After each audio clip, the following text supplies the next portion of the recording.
Good morning once again. Again, I'm Todd. This is Alan. Y'all probably haven't noticed because this has been such just flawless execution this morning. But Pastor Darren's actually not here today.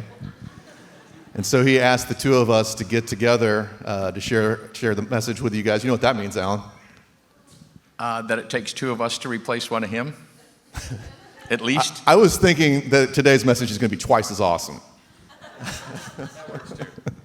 Actually, if you were here last week, you remember Pastor's message was not only about grace, but he talked a little bit about complaining, grumbling, not being content and happy with everything that's going on in life, okay?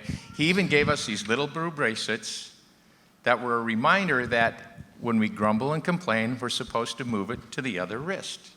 And then when it happens again, we move it back to the wrist, the other one.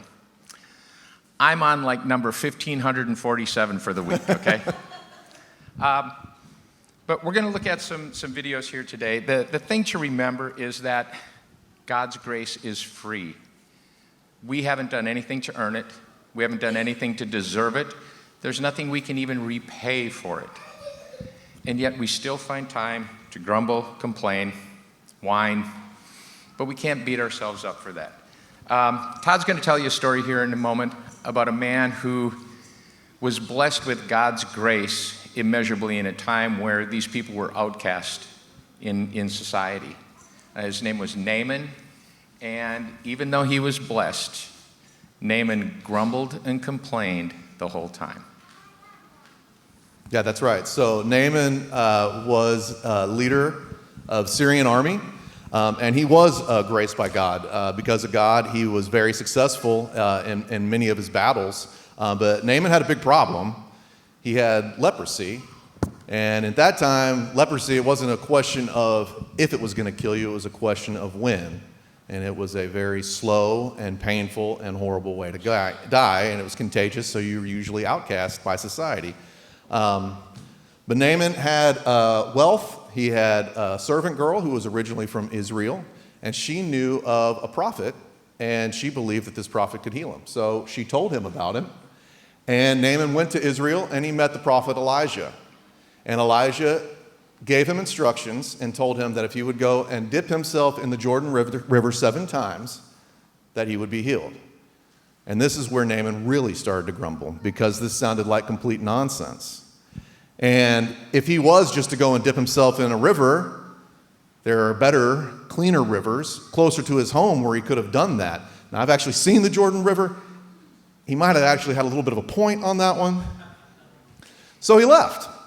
And once again, his servants came to him and they told him, if Elijah had told you to do something elaborate, like a grand ceremony or elaborate procedure, you would have done it. How much more so that he's told you to do something simple should you not go and do it?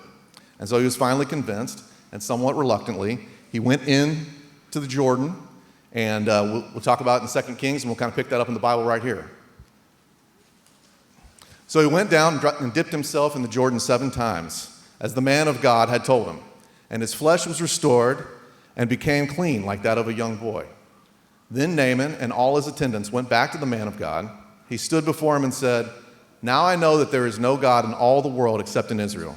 So please accept a gift of your servant. But Elijah did not accept any gifts. How many of the kids out there were in Vacation Bible School a couple weeks ago? Let me see a show of hands. Okay. If you remember, there was one thing when they talked about Naaman, there was a phrase that went with it.